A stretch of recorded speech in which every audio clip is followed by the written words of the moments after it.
Welcome, everybody. This is the Waiting Room Podcast. I am your host, Kyle Waite.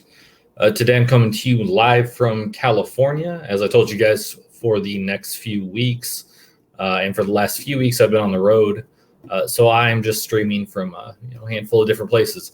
So today, I'm in California, not so happily under quarantine before I leave the country. To be super honest. It's not as bad as I thought it would be. And the funniest part about all of this is I ran into a man I probably hadn't seen about 7, 8 years, who is now the base commander here at the military installation I'm quarantining at. But weather's nice. They do allow us a little bit of outside time. I'm not going to liken it to prison. We have a little bit of freedom within reason.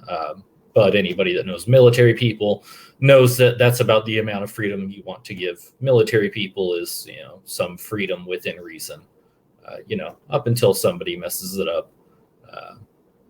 I probably won't get in trouble for saying this, but unfortunately, somebody already in our quarantine group has come up positive for COVID. So, jokes will be made about that. And, is what it is. But yeah, like I said, I will keep pushing out at least a show a week while I can. Again, things will get moved around and I may be absent for a little longer than a week. But today I just wanted to talk about some of the more popular sports topics going around. We've got the MLB trade deadline. Again, I know baseball's a dying sport. I still love it. I still pay attention to it. Not all 162 games like I used to. It's just so many games. But, it's something that's going on. It's important. It's happening. Figured I should talk about it. We had the NBA draft last night. And then probably the biggest news for football, at least for college football, is Texas and Oklahoma are headed to the SEC in 2025. I'm a big UT fan. I don't remember, the last time I was excited about anything that has to do with Texas football, period. Probably the national championship game where Colt McCoy gets injured. And that's the last time Texas was really relevant in the national spotlight. And then lastly, I just want to touch on the Olympics as a whole. There is some really controversial stuff going on. And I kind of want to throw my stamp on how I feel about some of it. I'm going to be honest. I'm going to say some things that are probably going to get a fuck you, and I don't care. That's the whole point about me running my own podcast, is I can kind of say and do what I want up until this company that provides the service either cancels me or Facebook or YouTube shuts me down. One of the two. Eventually, I can't go too outlandish, but again, I just I have my personal feelings on stuff. And for those of you that watch this, you must care at least a little bit. So, let's hop into it. Again, it's not the first subject I mentioned, but it's the first subject I really care about. The SEC approved officially, well, not the SEC, the Board of Regents for Oklahoma University and the University of Texas both agreed today that they would forego their membership to the Big 12 conference. We can't call it the Big 10 conference because that name's already taken, but we only have 10 teams in that conference anyway. So what I will say is that, again, I can't say that I'm not excited. It's a fun time. Anybody that watches college football, at least semi-regularly, will say, everybody pays attention to the SEC. It's not that they're a better brand of football. It's really not. I don't care how, Alabama's really good. Every few years, LSU is really good. You'll get a throw in an Auburn or something like that. But, relative to the rest of the country, you have some teams that are, they're probably good. But realistically, you're looking at a one-man band with a bunch of backup singers in the SEC. And really, that's what Oklahoma and Texas are looking to do. This doesn't just encompass football. This is basketball, baseball. These are all of the sports that they compete in, and collectively this kind of boosts all of their programs.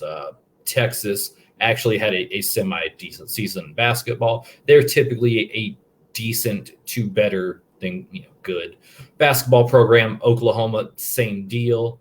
Really, the only way they could have made this better is throwing in an Oklahoma State. Baseball, Texas is always one of the top teams in the nation. They always are. I'm not sure why. Again, I don't pay enough attention to college baseball, as I should or as I used to. But again, this isn't just like a hey, football gets the boost. Texas, for anybody else that suffers as a Texas fan, just as well as I do, we need the recruiting boost. Texas just lost the number one player for next year's class. I can't say they just lost him. It's probably a few months ago. But, when you start losing the top player of a class, you start to ask yourself questions on why. And part of it's national exposure. Things with the naming, image, and likeness rights will change how we look at national exposure. But again, you want to be on teams that are winning, that are constantly in the spotlight. So this doesn't guarantee Texas is any better, but what it will do is give Texas a chance to put itself back in the national spotlight and maybe, give people, another thought. Maybe Texas can be back. Again, I've been hoping and praying. I haven't once thought Texas was back since Colt McCoy got injured in that national championship game. Oklahoma's managed to stay relevant despite anything. Part of it is just they're good at recruiting, they're good at coaching, and realistically, the Big 12 has been a dumpster fire for a few years. Again, it's typically Oklahoma. You might get a Texas to challenge for stuff, Baylor, but typically in football, and that's where all the money is coming from. It's where all the money's come. Matter of fact, that's the reason that we're not doing this until 2025. The reported number is roughly 75 to 80 million per team. So that would be between Texas and university, collectively 150 to 160 million dollars to get out of it early. While we always talk about how, college sports has all this money, they do, but you're not paying 75 to 80 million dollars when you don't need to. Again, they can run the Big 12 for another 3, 4, 5 years. Again, maybe one of them decides to get out early. I'm sure that number decreases as the years go by. But again, that's why we're waiting until 2025. The teams you're looking at that are going to kind of be suffering over all of this, you're looking at your Baylor, you're looking at Iowa State potentially. The way I look at it is they can either stay or they can go to a Big Ten, where their in-state rival Iowa already is. You've got Kansas, again, big basketball school, kind of trash at football. K-State, Oklahoma State, TCU, Texas Tech, West Virginia. Some of those teams don't really make sense when you think about the traditional Big 12. But again, you're going to either be looking at them adding teams like Houston, I don't know why that was so hard to say, Southern Methodist University, SMU. You're either going to be looking at that or you're just going to be looking at teams just completely splitting it up. I wouldn't be shocked to see them just try to make an all-Texas conference with maybe, just having Kansas and Kansas State staying around because they do give you that boost for other sports. Again, this doesn't affect just those two teams. I'm sure everybody in the SEC is just looking at those two as, they're punching bags. They won't really offer a whole lot of threat, but, I feel like it's one of those things.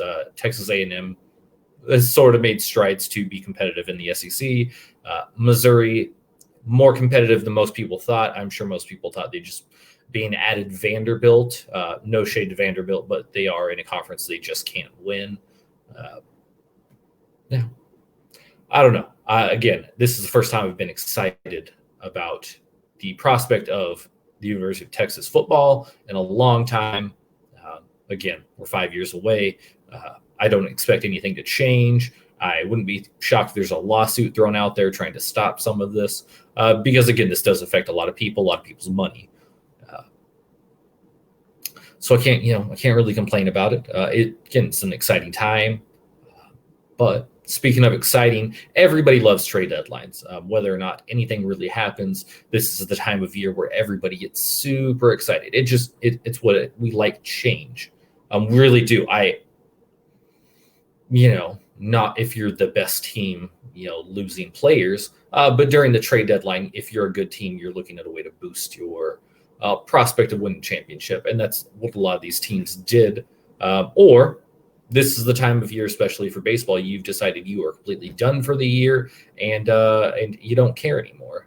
The Cubs are one such team. The Cubs, as of 4 p.m. Eastern time today, dealt their first baseman, Anthony Rizzo, to the Yankees, their closer, Craig Kimbrell, to the White Sox. Javier Baez goes to the Mets. He'll probably be playing second base as Francisco Lindor seems to be entrenched at shortstop. Chris Bryant goes to the Giants, hoping to hold off the Dodgers, who made a big trade of their own. And then Jake Marisnick goes to the Padres. Jake Marisnick probably not looked at as a huge trade, but he was part of some Houston Astros championship teams. You know what? You got to be a little excited for it. So, but again, the Cubs have kind of said, you know what? We're bowing out. A lot of these guys are free agents, and that's what a lot of teams do is they decide, hey, if we're not competitive, we are going to dump all of these guys. And better than I've seen done in a long time, the Cubs went all in on just dumping as many guys with a name as they could. They still have talent. It's still Chicago. But again, they really did just kind of say, you know what, we're done, we're out. On top of Anthony Rizzo, the Yankees get Joey Gallo and pitcher Andrew Heaney from the Angels. Joey Gallo comes from the Rangers. I'll be honest, I'm a little more worried about Anthony Rizzo than I would Joey Gallo. For anybody that pays attention to baseball, there's the rule of 3 outcomes, 3 true outcomes. You're either getting a home run, you're walking, or you're striking out. Joey Gallo is the biggest proponent of that. However, he offers a lefty bat, and anybody that, again, watches baseball and gives a shit and, or just hates the Yankees, knows that Yankees have a short field and right. And again, left-handed hitters typically feast on that the same way right-handed hitters feast on the green monster, at least beating it off the wall if you don't hit it over at Fenway. Speaking of Fenway, the Red Sox decided to deal for Kyle Schwarber. Big bat. He was formerly of the Cubs. He was at the Nationals. The Nationals did their own little brand of dumping a bunch of people, but the Red Sox get Kyle Schwarber. I can't say I'm too upset about it. They've been playing their rookie, their probably best prospect, Jarren Duran. And true to what happens with most rookies, you have to catch up to the speed of the game. And I'm sure they just like to lessen that blow a little bit by platooning Kyle Schwarber with Jarren Duran. The aforementioned players that I said the Dodgers traded for, Trey Turner and Max Scherzer. Trey Turner just went down with COVID despite being vaccinated. So I'm not sure if that affects his physical. I'm sure, again, if they want to make it happen, it'll happen. Rules are rules until, they're not rules anymore. Dodgers deal for Max Scherzer and Trey Turner. They're both good players. Max Scherzer's presumably the best starting pitcher the Dodgers now have. And again, they're chasing the San Francisco Giants, who made probably the big splash of the day with Chris Bryant. I'm going to root against the Dodgers forever because as a child watching the Yankees consistently buy championships, now that's what we're watching the Dodgers do. The Dodgers, unfortunately, just buy NL pennants, and they've got a COVID championship, and I don't count it. But again, they're chasing the Giants. They were down by 3 games as of the deadline today. I'm not super worried about it. Some other big deals: the Jays get Jose Barrios from the Twins. Jose Barrios is a fantastic young pitcher. I like watching him. Hated watching him when he pitched against the Red Sox because he always seemed to kick the shit out of them. But again, I can't be too upset. It is a more exciting time when your good teams, or at least competing teams, are dealing for big names. Again, we all like parity. I like having all 30 teams competing, but that's just not the reality of how we play the game today. The last real big trade of the day, Kyle Gibson and Ian Kennedy go to Philly. Philly's been struggling to be competitive since they signed Bryce Harper to the just super huge contract. They're competing. They're hoping that they can take down, at least sneak into the playoffs. But they trade for Kyle Gibson and Ian Kennedy, who have been probably a lot better than people think. But again, it's Philly. Philly's just trying to appease their fans who threw snowballs at Santa and just kind of hate everybody. So there's a handful of other deals. I'm not saying they're smaller. It's just the biggest deals of the day were really completed through there. Again, the Nationals made a few more trades. I don't believe the Cubs did. But again, some teams went all in, all out. Again, the Yankees got a little more balance to their lineup. I don't see a reason to trade for a pitcher with a +5 earned run average. But you know what? I'm not the Yankees. And if the Yankees get worse somehow, you're not going to see me upset. That's all we have for baseball today. Moving on, we got the NBA draft. I'll be honest, I missed most of it. I took a nap in the middle of it. I took a nap right before it started and woke up in the middle of it. So I missed a good deal the first half. Cade Cunningham goes first to Detroit. It was pretty much a foregone conclusion since that kid was in high school that he was going to go first overall. He goes to Detroit. The presumptive thing is that he's the playmaker they've always been looking for. Detroit really has struggled ever since their championship days with Chauncey and Rip Hamilton, Tayshaun Prince, Rasheed and Ben Wallace.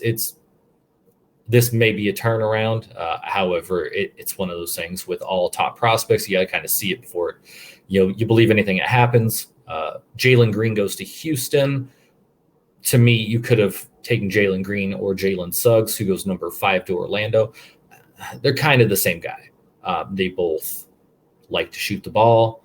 They're both not the best passers in the world. The difference, one played semi-professional, professional, depending on what you count the G League as, and the other one was playing for a national championship in college. So maybe Jalen Green's a little ahead on the learning curve as far as playing against pros. Evan Mobley of USC goes to Cleveland at 3. I would assume this is just a contingency plan.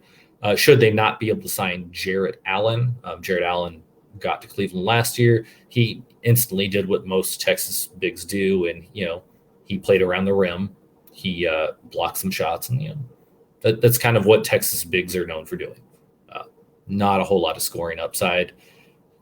You know what? Evan Mobley's a good young player.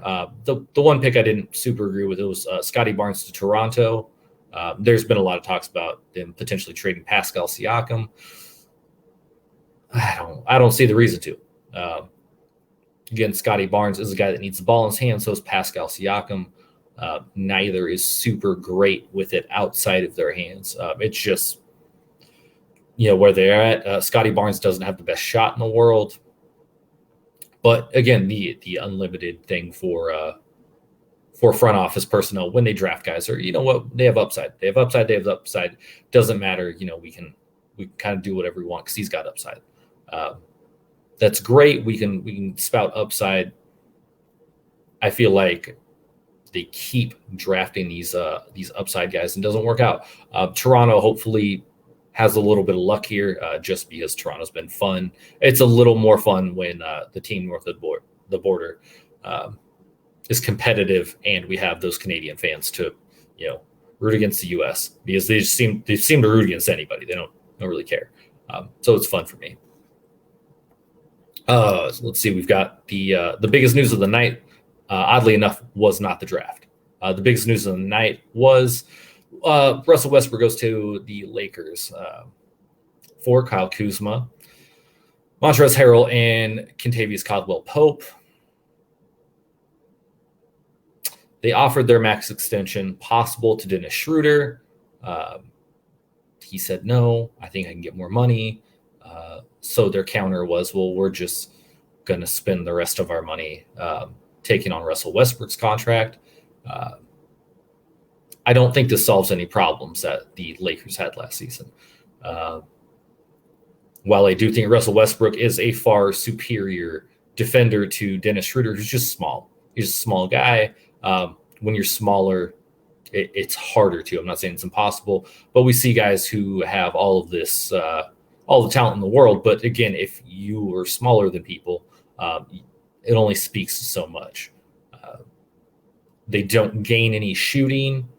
They get rid of a guy they can't play in the playoffs.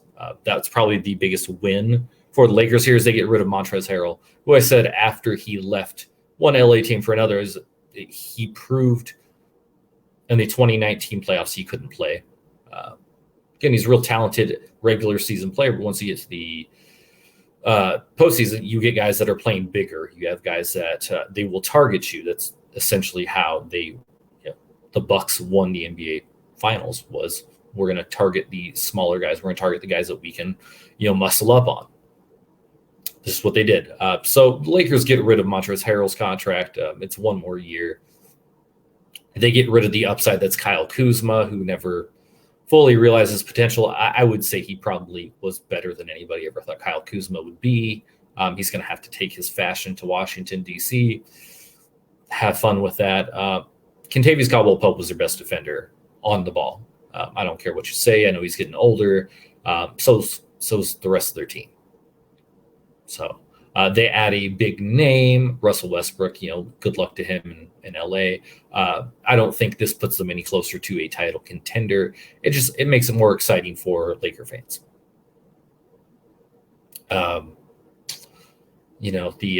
The fun part for me starts now. I'm going to talk a little bit about the Sacramento Kings.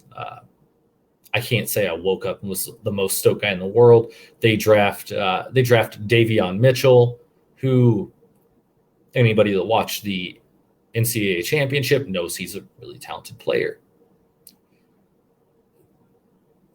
And I love the guy. He plays basketball the way that I like playing basketball. He's physical. He likes getting up in guys' faces, and he doesn't shy away from the moment. People say he doesn't have a huge wingspan. He doesn't have all those intangibles that pro scouts look for. But essentially, he's what you want in a player. The issue is that up until there was a trade made today, the Kings had a roster that had four point guards on it. And unfortunately, they're all 4-point guards that aren't the biggest guys in the world, to where making them interchangeable in a lineup with, say, a Buddy Hield, it doesn't always fit. Again, they made a trade today. They trade DeLon Wright in a 3-team trade. DeLon Wright goes to Atlanta. Tristan Thompson comes back. And honestly, Sacramento is probably the only place I can advocate for Tristan Thompson. Last year, we were throwing out guys like, and I'm probably going to butcher his name, but forgive me for it. Chimize Mitu. He's good enough to get to the NBA. He's just not good enough to stay there, is what I'll say about him. I'm not going to try to insult the guy because he's a much better basketball player than me, but he's also like a foot taller than me.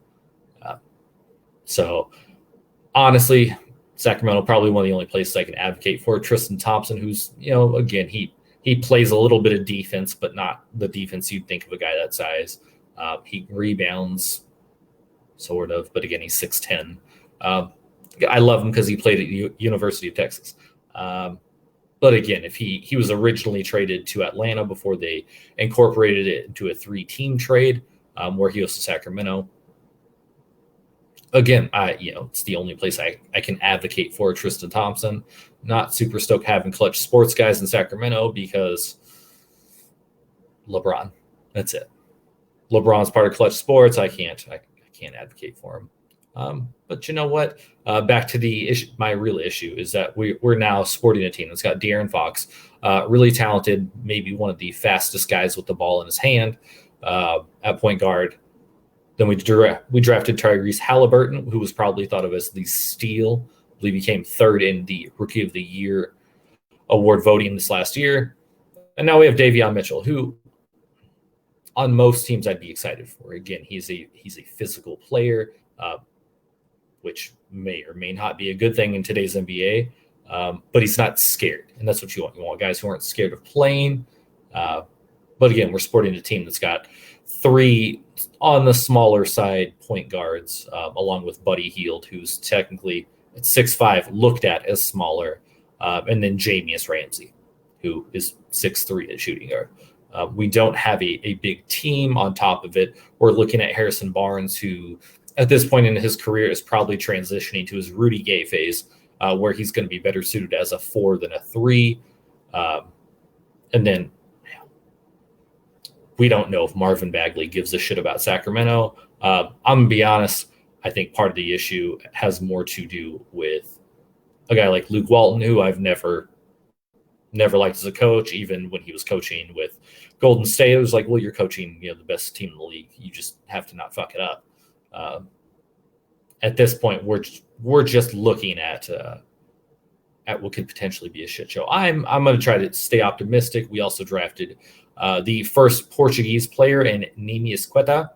He's the first Portuguese player. He was the defensive player of the year in the Western Athletic Conference. I don't know if he'll factor in a lot of big guys who don't shoot, struggle when they come into the NBA. However, the other issue is that he's a traditional center.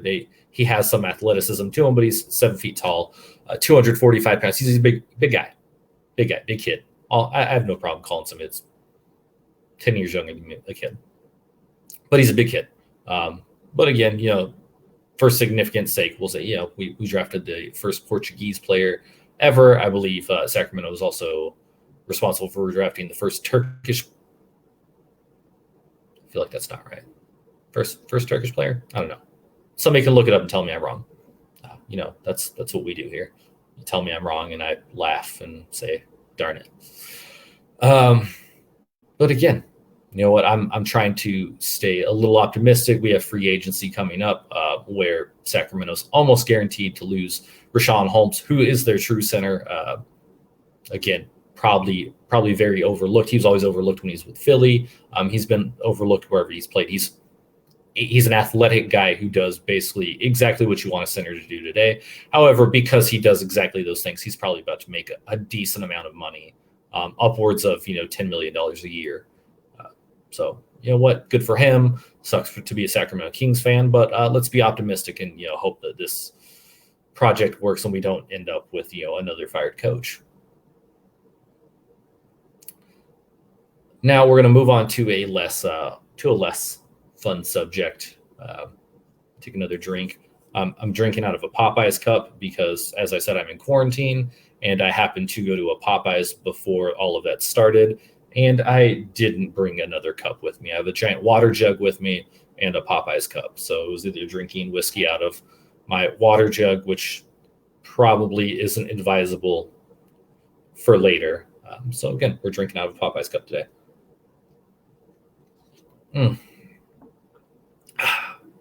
Yeah. For anybody that's curious what I'm drinking, Woodford.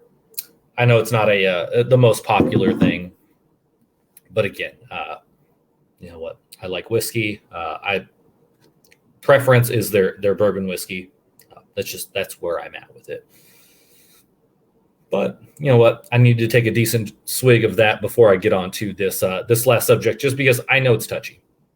I know people are going to be a little upset about it. And I'm going to say some things that are that people listen to half of, because it's what we do. We listen to half of a story, we apply that whole thing to it, and yeah. So I'm just going to press on with the Olympics coverage and tell you guys I kind of hate it.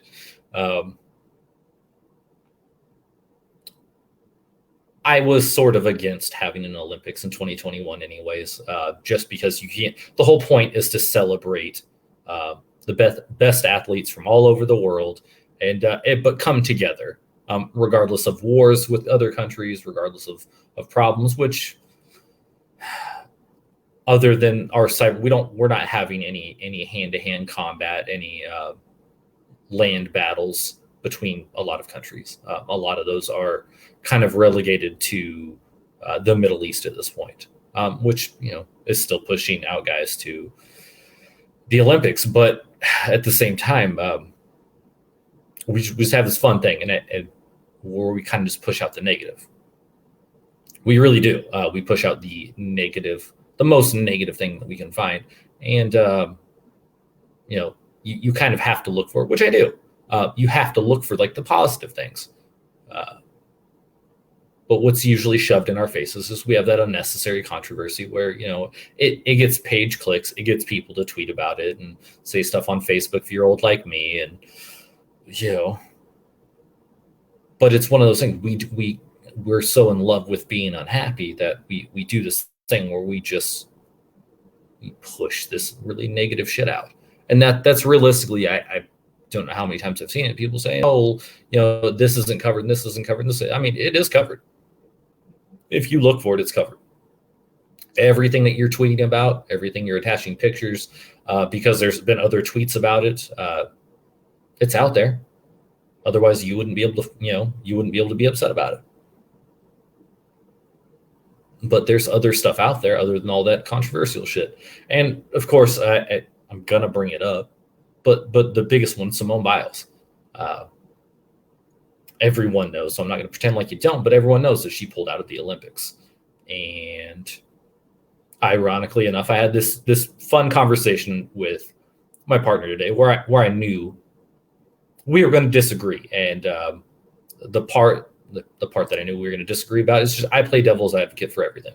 I do try to see the other side for everything, regardless of if I agree with it, because you have to understand a subject in its entirety. You need to look at not just how you feel about it, but how others feel about it. Doesn't mean that you're right. Doesn't mean they're right. It just means that you're willing to look at it.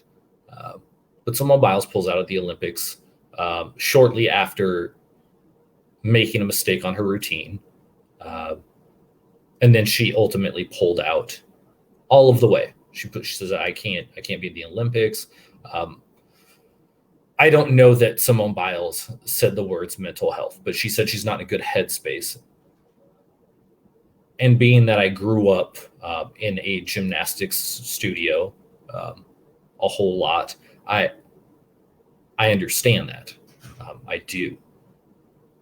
If you are a gymnast and you are not of the mind that you can do something, you might get hurt doing a move, there's a good chance you will. I've seen it happen. It's kind of disgusting. But at the same time, the timing of it isn't super great. Now, I'll acknowledge some of the issues that have gone on. In 2019, this is not a new thing, because I know that everybody is under this assumption this is a new thing, that the rules were changed. This is 2019. 2019, somebody that governs gymnastics internationally changed a rule because she was just too good. Just too good. People, basically, wasn't fun for everybody else to compete against her, but she got too good. So they changed rules. They said, we're not gonna grade this because this advocates for doing an incredibly hard maneuver that nobody but Simone Biles can do. I have a huge issue with that. But I had more of an issue with it in 2019, not 2021, 2 years later. Again, I don't think you should change rules for someone because they're too good. You need to level the playing field. No, we all want to see the best of the best do their best, which means we want to see all these. It's why we watch gymnastics. Gymnastics is not fun to watch. It's scary at times. Honestly, we all get kind of mad, just like any other judge sport, whether it's figure skating. Yeah, I watch figure skating. Whether it's skateboarding, any of snowboarding, any of those sports where it is based off of judge. It's not based off of were you the fastest, were you the strongest, did you get the most points? It's judged by a third party, and not all those third parties are impartial. Specifically, going back to the Simone Biles thing, not impartial just to be like, oh well, sorry, you're too good. No, it's not okay. She's too good. So we should let her crap on people for this last Olympics, because I think what people forget is the shelf life for gymnasts is very short. The fact that she's 24, and I didn't even realize she was 24. I thought she was at least a couple years younger. 24 is old for gymnasts. It really is. You don't really get to see people at the age of 24 just dump all over the competition. Usually by that time they're waving you on the way out. I can't remember the gal from, I think it was 8 years ago. I don't know, little white girl, but she was the media darling for the longest time, and then she was done because she was old. Except she wasn't old. She was, I believe, in her early 20s, if that. She might not have been 20, but she was the media darling. It's the shelf life we have on these things. We should be encouraging. Hey, you know what? This one gymnast is killing everybody. Let's let her keep killing it, because guess what? We're not going to see her in a few years. I don't know about you guys. I don't look for gymnastics when it's not the Olympics. I don't really care. Again, Simone Biles is really exciting to watch, but typically there's a basketball game, football game, something else going on that's going to occupy my attention over watching gymnastics on TV. That's not the Olympics. So this is really the only time that Simone Biles and a lot of other people get to shine. What I will say is that we need to factor in this whole timing aspect of it, because that's really what the issue is. And I'll tell you, I do have an issue with the timing. The mental health aspect became important.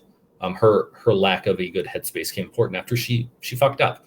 And this is a girl that we had grown accustomed to not fucking up.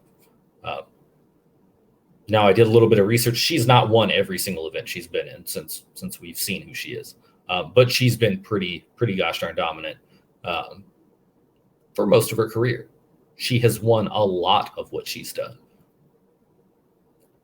But again, if you want to be in the spotlight, if you want to represent your country, if you want to go to the Olympics, you are going to open yourself up for certain things. And that means criticism. It really does. Good, bad, and different. We could, say it's not okay. You do what you want. Again, that goes back to personal choice. We're in a place where we can make personal choices, like say, I don't agree with that. I don't. I think in an individual competition, I wouldn't have cared. Just being honest. I wouldn't have cared. She quit in the middle of a team competition. That's where I have an issue with. That's it. I don't have an issue with her quitting. Because say she does keep competing and she does get hurt. We're all a bunch of assholes. That's really the beginning, middle, into it. We're all a bunch of assholes. I agree with her decision to have a personal choice and say, look, I should not do this because I might get hurt because I'm not mentally here. I agree with it. I just agree that, people should have the right to criticize her, saying, hey, maybe don't quit in the middle of a competition. Again, these rule changes did not happen 2021. It happened 2 years ago. We all kind of knew that, if you paid any attention. But again, she deserves that choice. What I find, again, because we like dwelling on misery, we all decided to go back 25 years to the Atlanta Olympics and, compare this to Carrie Strug, who competed hurt in 1996. I'm sure most of you have seen it because I've seen it. She got hurt on her first attempt. And, basically, her coach said, hey, we need you to do this. And she made the personal decision to go on. The same way Simone Biles is afforded the personal decision to not go on. She made the personal decision to go on. And everybody wants to criticize this 25 years later because, I read that we would have won anyways. Well, I'm going to tell you that's not true. They would have lost. They didn't know that they would have lost. However, the coach at the time probably had a feeling that the person she was competing against, who was the 1992 gold medal winner, we don't mention any of that. But she was competing against the 1992 gold medal winner, was the last person to go for that round. And ultimately, if they don't go, or if Carrie Strug doesn't go, the U.S. loses. And people say, oh, well, we care more about winning than, we do about people's, injuries and, what's going to happen to her. Yeah, we do. when it's on like an international stage, and she is not going to do this probably ever again. She was 18. She was roughly the age where a lot of gymnasts get out of it. 18 to 22 is roughly the age that a lot of gymnasts stop being super competitive. But again, because we like doing this thing, we're like dwelling, oh, we ended her career because she decided to go a second time. Well, it's not true. She personally decided to retire after she went and did the ice capades in Disney on ice. So it's not like her ankle was damaged forever. It's not like she couldn't do anything. She was on ice skates. Anybody that's ever been in a pair of ice skates knows that you need your ankles to not be in a whole lot of pain to be ice skating. And she was doing the ice capades in Disney on ice. She chose to go to college. She chose to get a degree. She chose to become a teacher, become an Olympic correspondent. She chose all of these things. She chose to compete injured because her coach said, hey, we don't think we're going to win without you. And then they would not have. It turned out we didn't know that. But yes, the coach asked, can you? He said, initially he said, we need you to. But then he asked, can you? And she said, I don't know. And then she said, I will. I think it's really important to acknowledge that, hey, if we're going to say, maybe her coach should have pulled her from that competition, maybe.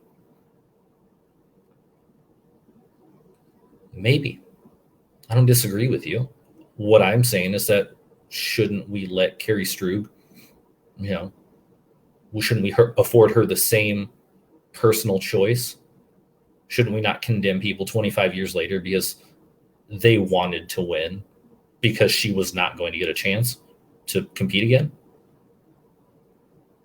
Again, a lot of these gymnasts suffer from burnout. If we're going to talk about mental health, this is their life from like 4 on until they're told they can't compete at a high level anymore. And for some girls, it's like 14. For a lot of girls, it's like 14. They get told like, hey, like, you're good, but you're not Olympic good. Like, think about that from the age of 4 to 14. And I'm dead serious. This is just from what I've seen. From the ages of like 4 to 14, this is your entire life.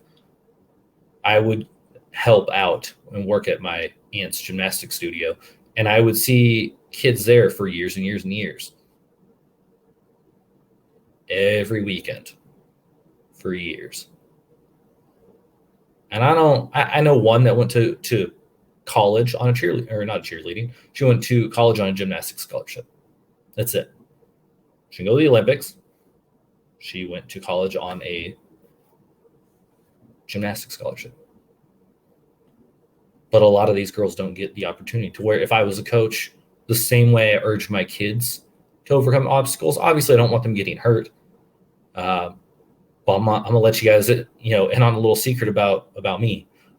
When my son was 2, before I knew his leg was slightly fractured, I made him walk down a hallway to see if he was hurt or he was injured. He got halfway down the hallway, sat down, because every step he would say, ow, ow, ow, ow, every time he stepped on his right leg. So I felt like a bad parent.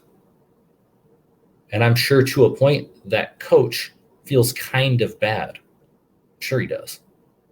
But I'm sure he also feels good about, watching somebody that he coached for years overcome an obstacle and reach something that she wanted to do. But we don't want to acknowledge like the happy parts of it. I don't know what it is about our brains. We see the negative and we kind of target it, and we kind of latch onto it. And we say, we go back 25, 40, 50, 100, 200 years and say, well, this was really terrible shit. Yeah, it was. We shouldn't repeat it. And Simone Biles isn't. But again, we kind of know that this is how it works. If you quit something in the middle of it, you're going to be open to criticism. That's maybe everyone's like, hey, we need to change how we are with each other. Maybe so. Or maybe we just need to start focusing on happier shit. Say, hey, good for Simone Biles for, thinking of her, herself. Kind of wish she had done it before, so potentially somebody else could have taken her place. but I'm glad that she did this and didn't get hurt. She deserves that personal choice. Like we all deserve that personal choice to do certain things. You don't deserve the personal choice to go out and shoot somebody. I mean, we all kind of have that. But I'm going to tell you now, if you take your personal choice to go shoot somebody, you're probably going to jail or getting shot by cops. I don't know. We all deserve, within reason, personal choice. And again, that means sometimes hearing stuff that we don't want to hear, like I disagree with that. That's it. Doesn't have to be malicious. I've seen some really terrible articles out there. I've seen some really terrible articles, saying some really kind of mean shit about Simone Biles. I don't think she deserves that. She did open herself up for criticism quitting in the middle of competition. I just don't think she deserves, to be the face of, oh, well, this is why America is a bunch of pansies.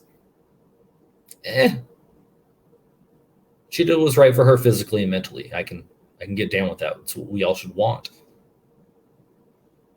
The same way we should all want, people to be able to choose that, hey, sometimes it's okay to push past those physical and mental limitations. That's just as okay. I want to get to some happier stuff with the Olympics just because there's a whole lot of happy. There is. Simone Biles steps out. The American the all-around champion for the Olympics for individuals was an American. Sunisa Lee of St. Paul, Minnesota, won the overall gold. I'm going to say probably most of y'all didn't know that. I'm going to say it. Most of y'all probably didn't know that an American won the gold in, women's gymnastics overall because it's not what we cover. Again, you can go look for it. That's exactly what I did. But, I had no clue up until today. I mean, she won yesterday, but I had no clue up until today that she won.